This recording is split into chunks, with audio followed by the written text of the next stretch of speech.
Hello and welcome to Recap, Per Capita's research and policy podcast where we examine inequality and unpack our latest work in our fight for a fairer Australia. We're coming to you from the lands of the Wurundjeri Woiwurrung people of the Kulin Nation, whose lands were never ceded, and we pay our respects to their elders past and present. I'm your host, Emma Dawson, Executive Director at Per Capita, and this week I'm joined by our Research Associate, Sarah Mackenzie.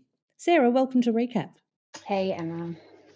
Sarah, you're joining the show today to talk about your latest report, which is called Towards Fairness and Security, Reforming Casual Employment in Australia. But before we get on to that report, this is your first time on the show, so let's find out a little bit about you and what you do at Per Capita. I've been with Per Capita for just over a year now. As you said, I'm a research associate and I mostly work in industrial relations area. My background, I come from the trade union world. I used to be a theatre technician and a member of my union there.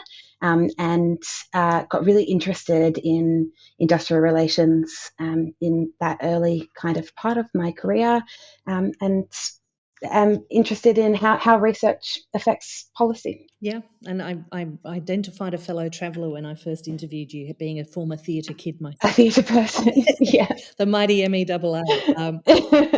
And you've really brought an understanding of industrial relations issues from the shop floor, but right through to your work, your legal qualifications and otherwise. Sarah's our legislation guru, and we're very lucky to have her on the team. But let's talk about your report because it's a good one and it's an important one. Casual work is familiar to most Australians, right? It's usually the way the average person in this country gets an entry into work. It's often an ongoing flexible side hustle for people with commitments like studying or parenting, but it's become a real focal point in Australian political discourse in recent years. Why do you think that is? Yeah, so I think it's been a bit of a focal point for Australian politics for a little while now, and probably the last couple of years. There have been some changes to the Fair Work Act, which is our workplace legislation that deals specifically with casuals. We have quite a high percentage of casuals in our workforce in Australia. It's about 1 in 5, and you'll hear people say things like, "Oh, it's been that way since the 1990s. So what's the problem? Nothing's changed. How can there isn't, if there's a problem now, why hasn't there been a problem since the 90s?" I would say there has been a problem, but when we really get into the details of what's happening within casual employment, that is where we start to see some changes. And so that's what this report really looks at. It looks at how casual employees are classified, and it looks at their experiences in the workplace and how we could really define or classify them outside of what you think of when you think of casual employees, like a side job or something like that, to something more like a regular job where you have less power, less security, often less pay as well than permanent counterparts. Yeah.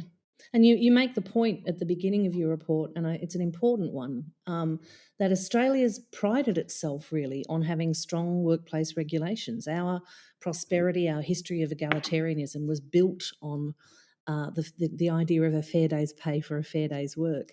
But what you reveal in this report is that that's less and less true for a growing proportion of workers in the country. Yeah, that's true. So Australia has a really proud history of industrial relations reform that have been centered around fairness. So fairness and industrial relations have gone hand in hand for a long time in Australia's history. We've had some really big, significant moments that have changed our industrial relations and our workplaces that have been really rooted in fairness. So the 1907 Harvester decision, all the way to the 2020 aged care work value case. Australia is a rich country. We have a pretty strong economy. We've talked about this on this podcast and in Per Capita reports as well about, we can have a rich country, but that doesn't necessarily mean that it is a country that is free of inequality, wage inequality or wealth inequality or other sorts of inequality. And for a lot of workers in Australia, they're doing it really tough at the moment. We know that productivity is high. It's been booming since the 1980s, but workers aren't necessarily being equally or adequately rewarded They're for not getting that their work. fair share. No, I don't think so. And we've got company profits going up, but real wages falling. And we see how that shows in our workplaces, with more and more Australians working multiple jobs just to survive the cost of living crisis. A job is no longer enough to stave off poverty in our country. That's quite shocking, I think, for a lot of people that aren't, directly experiencing this themselves. And you make the point in the paper, it's a really good one, and one that's absolutely central to this debate, which is that having a casual rather than a permanent workforce allows an employer or a business owner to shift the risk of operating a business onto the worker. Can you explain a bit how that happens? Yeah. So I think this is particularly prevalent when we look at certain cohorts, so young people or women. Casual work has always been a type of employment that a lot of young people go into it. Often it's their first main job, but the percentage of casually employed young people is growing faster than any other cohort. They're stepping into the workforce into more insecure work than, say, young people of 20 years ago, and the wage gap between them and their permanent counterparts, for all other age groups other than 15 to 24, there's always been a wage gap. But for young casuals, they often would get a little bit more because we know there's a 25% loading. That's no longer the case. I'll talk about that a little bit more later, but I just want to touch on some of those other cohorts. So there's always been a greater proportion of women who are casuals compared to men. But when you dig into that cohort of women, it shows something else as well, which is that the percentage of women who are part-time casuals is much higher. It's higher than the percentage of part-time workers in the entire workforce. So female casuals, 82% are part-time compared to 53% or 54% of male casuals. And we know part-time work, can be a choice, just like casual work can be a choice, but it often limits opportunities, career advancement, and job security, and can contribute to economic disparities, particularly between genders, when it is so different between women and men. A key driver of casualisation really came from this employer demand for a more flexible workforce. And you hear the word flexibility thrown around a lot. Casuals like flexibility, employers like flexibility. It's flexibility for everybody, and that's what's so great about casual work. But it doesn't seem that the flexibility that employers get is quite equal to the flexibility that employees get in casual employment. I'm shocked to hear that. So, with all forms of insecure work, it's essentially a tool that businesses can use to shift that operating risk onto their workers, the operating of their profit-making enterprises. So when you have a permanent workforce, you've got to manage those risks, and that falls with the employer. But when you are able to overutilize or utilize a casualized workforce, when there are times of less work, it's really easy just to drop employees.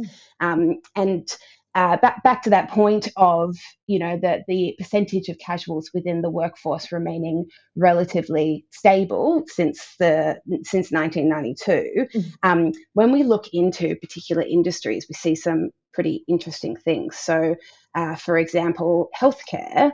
Kind of a good example of this. So just in the last little while, between 2016 and 2020, 21% of healthcare and social assistant industry workers were casual. That's stayed the same. It's stayed pretty much 21%. But there has been an increase in that industry share of the entire casual cohort. So that's gone from just under 12% to just over 14% from 2016 to 2020. And what that indicates is... go on, sorry. What that indicates is that we're relying more on casual workers within that industry relative to other types of employment in that industry. And that's concerning in all industries, but it's particularly concerning in an industry that we rely on for our healthcare and social assistance. These are people who save lives and can't even offer them a decent, secure job. They're part of the foundations of our society, the people we rely on when we're sick or to care for our children or care for our elderly loved ones, and they're increasingly underpaid. They have very poor job security. And we saw this during the pandemic, right, where you had aged care workers being forced to kind of go to work when they were sick, work multiple different locations, spreading the illness because they simply didn't have permanent shifts and enough work to maintain their income. That's right. The COVID pandemic shone a pretty awful light on some of the bigger issues with casual employment. So casual employees, about half of them had been with their employer for at least 12 months and they initially would be eligible for that really important JobKeeper payment that kept so many people from slipping under in those early months of the pandemic.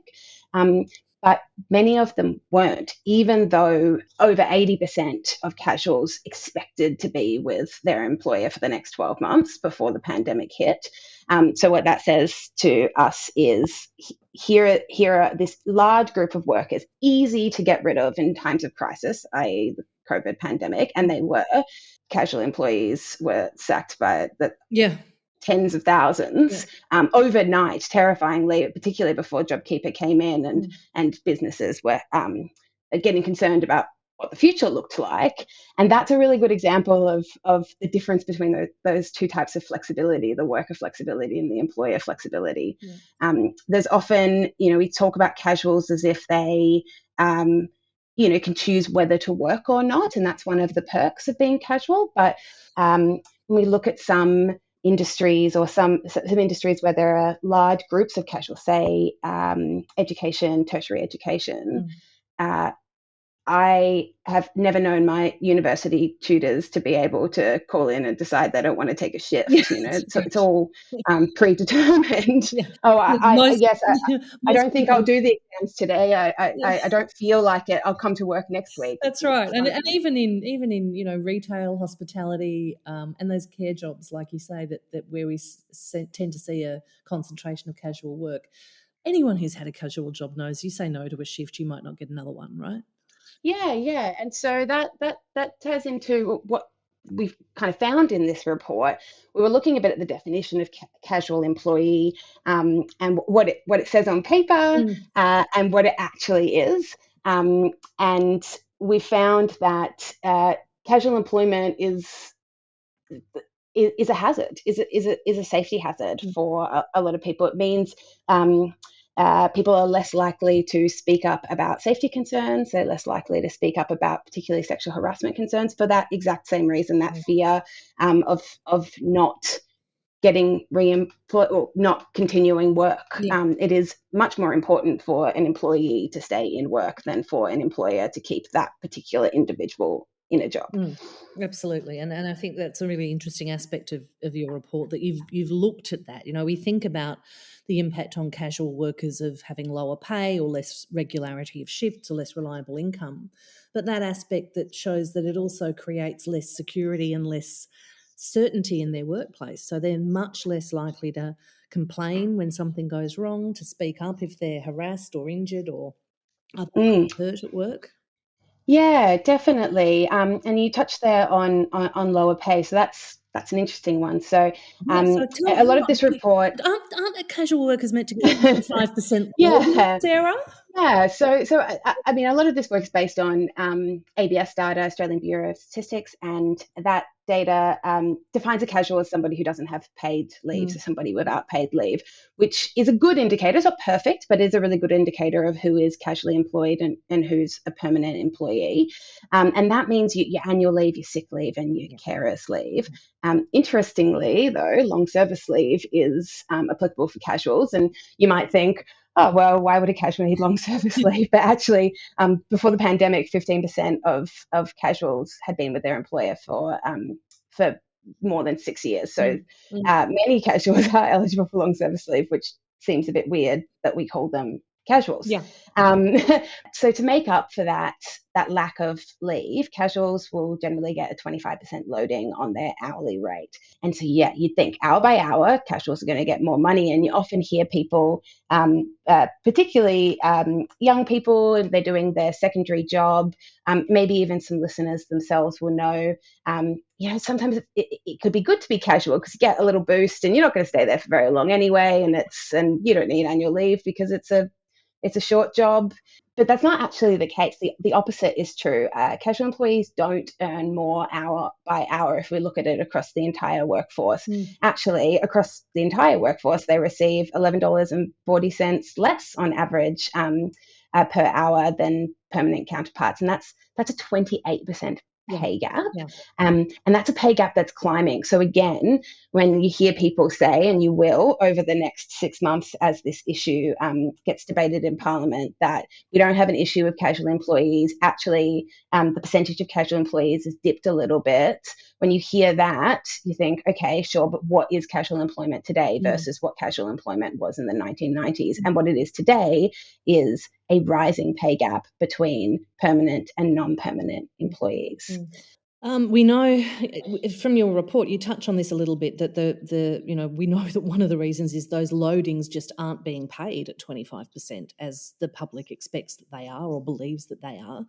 But also one of the reasons for lower income or lower wages for casual workers is they're much less likely, again, because of all of those insecurity pressures, to be a member of their union. And we know that unionised workers tend to get better pay outcomes over time. Yeah, that's true. That is one indicator. So, as I said, that gap is across the entire workforce. It might not be two employees working side by side, but that gap also exists across industries, across occupations, across ages, and across skill levels as well. So there is a gap everywhere.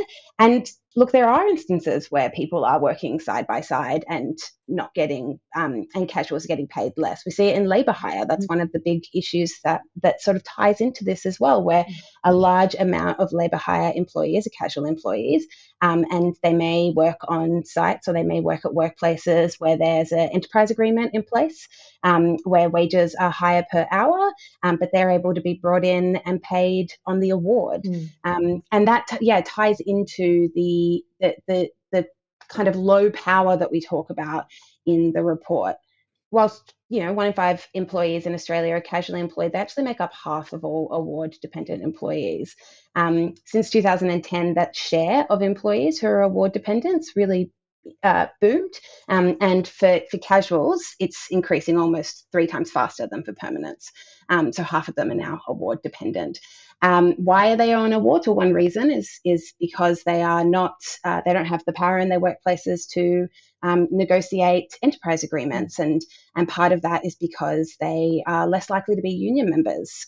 Only 3.7% of casual employees were union members in 2022 compared to 15.2% of permanent employees.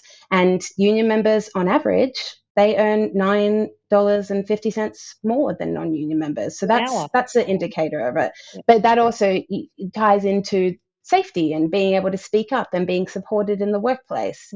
There could be fear around joining a union, or there could be fear around organising, because of that always constant understanding that you can be dropped at any moment and that it will be difficult to show that you were dismissed unfairly, or that it was because of something that you did, something that might be covered in our Fair Work Act.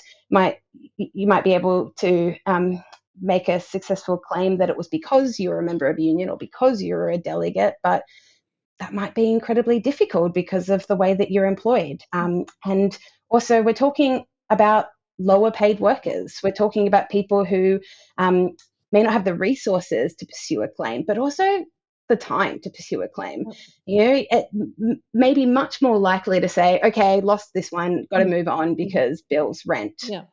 And also food. the experience and the confidence, right? Because as you point out, and you've talked a bit about how women are much more likely to be casuals, and we said at the start, it's seen as the entryway to work for young Australians, right? But we're seeing more and more younger people, and by that I don't mean teenagers, I mean people up to the age of 40, working in casual jobs right into their 30s.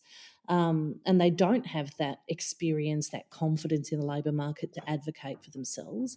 But it actually means that people without a reliable income, our entire financial system is still based on the fact that you can service a loan, right? That you've got the income to do so if you want to buy a house and start a family. This is having an impact on a generation of people, isn't it? And their ability to confidently plan for their future. Okay, so to be really clear, we're not saying that casual employment shouldn't be allowed in Australia. It absolutely serves a purpose. It serves a purpose for employers. It serves a purpose for workers. But what we are saying in the report and what we're recommending is some changes to our Fair Work Act, some changes to the way that we can classify casuals. So as I said before, employees without paid leave, that's how the ABS measures it, but that's not the definition of casual. The definition of casual has changed over the last couple of years, but up until a change in 2021, casual employees were determined by their ordinary meaning under the common law. So like employee under the Act, which will also be something that I'm sure will be front and centre over the next 6 months as the government goes ahead with trying to implement some of their workplace changes. But up until 2021, casual employment, the essence of casualness was having an absence of a firm advance commitment as to the duration of a worker's work. And it still is that. It's still an absence of a firm advance commitment, but the way that it is written in our Fair Work Act is that it's based on you're a casual employee if you accept an offer of employment That's right. made by an employer on the basis that they make no firm advance commitment.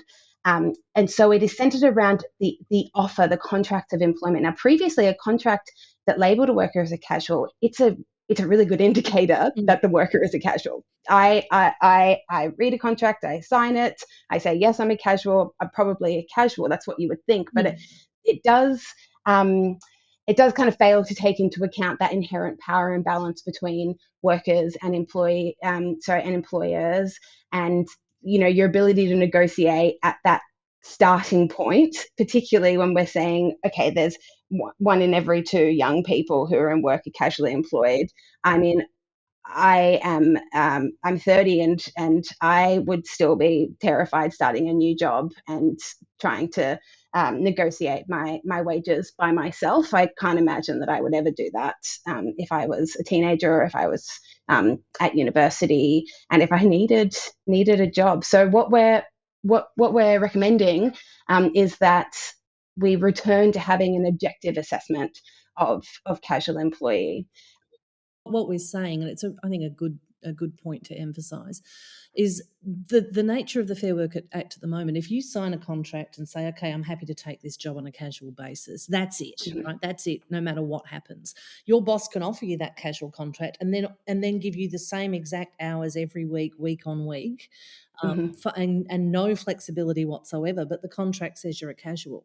So what you're suggesting is that we return to a situation where the Fair Work Commission can look at that and say, well, actually, you may have signed that person up as a casual, but you're treating them like a permanent employee and you're expecting them to behave like a permanent employee. Yeah. So considering whether that intent in the contracts that's then put into practice and if it's been achieved and if it's being maintained over time as well. Jobs change over time.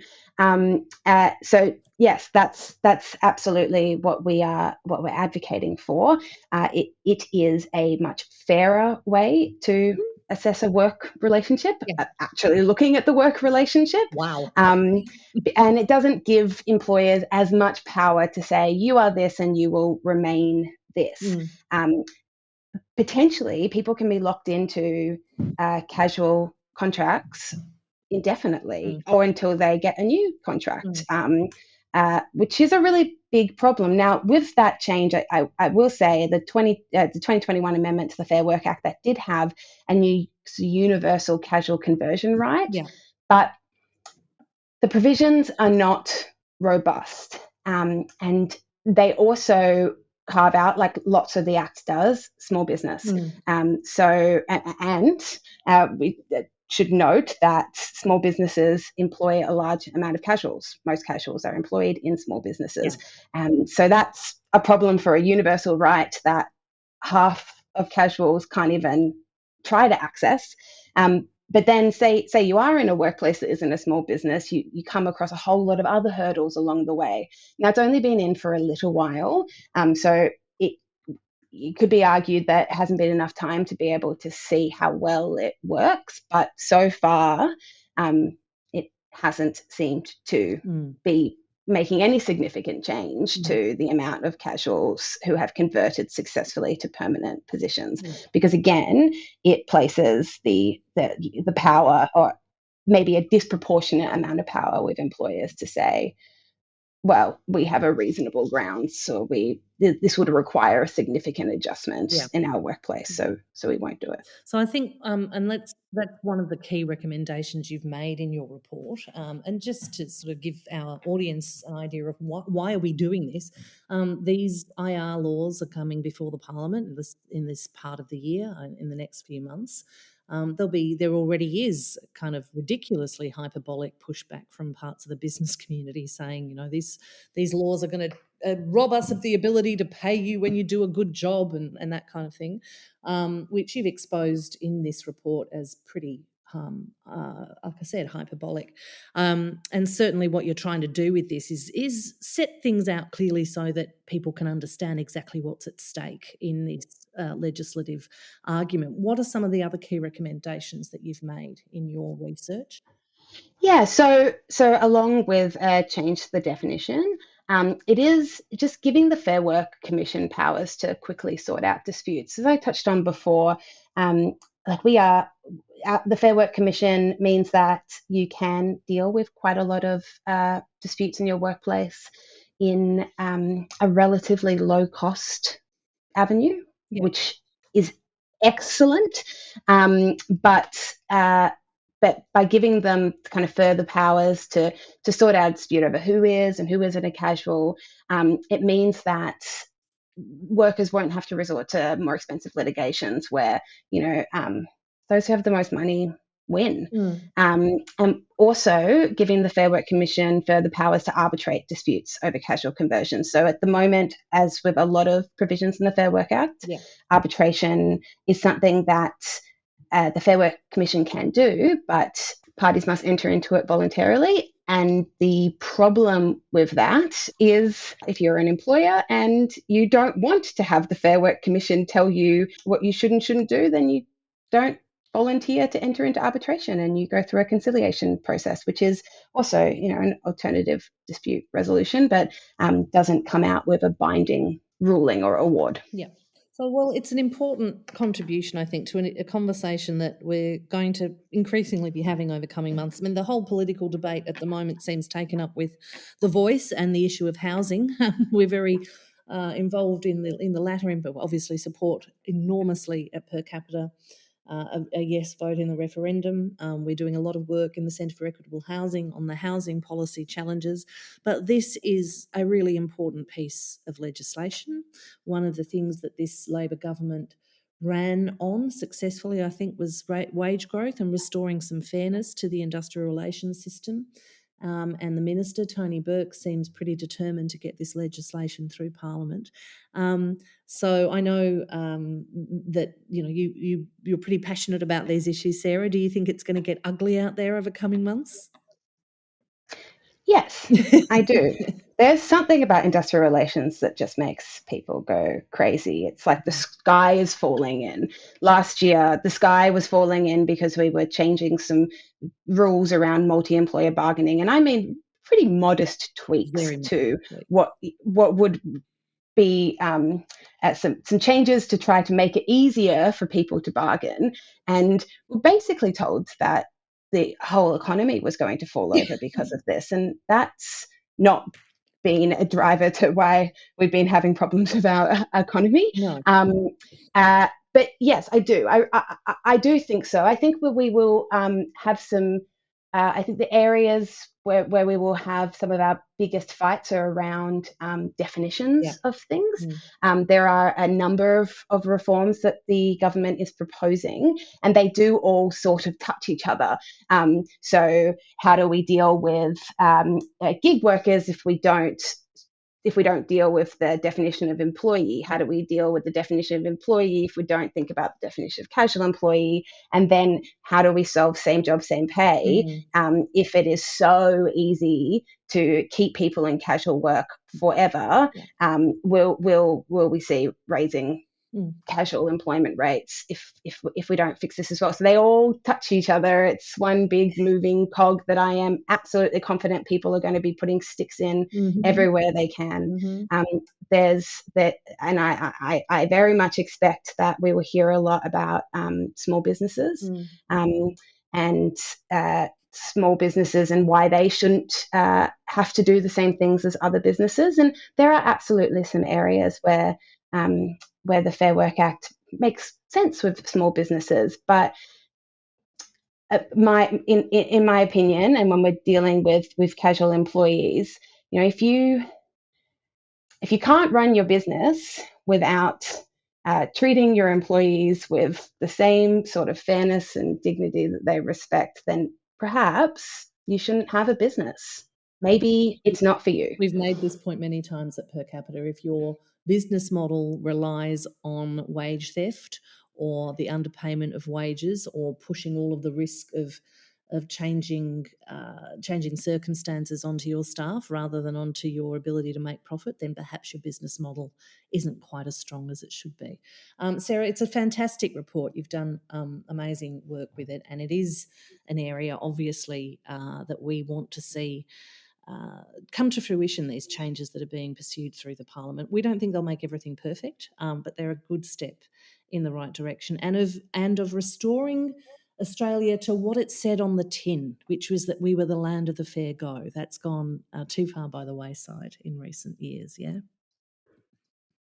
Yeah, I agree. I think that each little step that we take in the right direction is better than nothing. And it might be dissatisfying sometimes. I have been dissatisfied sometimes. But it is a very polarizing issue, and we need to bring people along with us. And maybe that does mean taking little steps, but being very clear that this is one step, to be followed by another step, to be followed by another, that we need to reform this over time and change the way that we value an employee versus an employer, a business versus the human machinery that run that business. The human capital that makes their profits in the first place. Sarah, thank you, and thanks for the fantastic work you do at Per Capita. I'd just like to emphasise as well, Sarah's the person that knocks most of our submissions to parliamentary inquiries and other important fora in which we get to discuss our ideas directly with policymakers together. We're very lucky to have you at Per Capita, so thank you.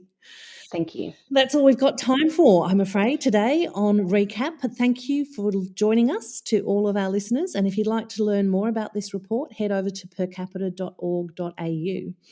Also, we'll be taking part in the 45th ALP National Conference Fringe program in coming days. So we'll be delivering presentations on the Australian Inequality Index. I'll be doing that on Thursday the 17th with Andrew Lee, MP. And then our Centre for Equitable Housing is hosting a panel on what works really in the rental market on Friday morning. So you can register your interest in Fringe at the ALP Fringe website, or keep an eye on our social media and our website for updates. But that's it for today. Join us next time when we continue on Recap to examine inequality and work together towards a fairer Australia.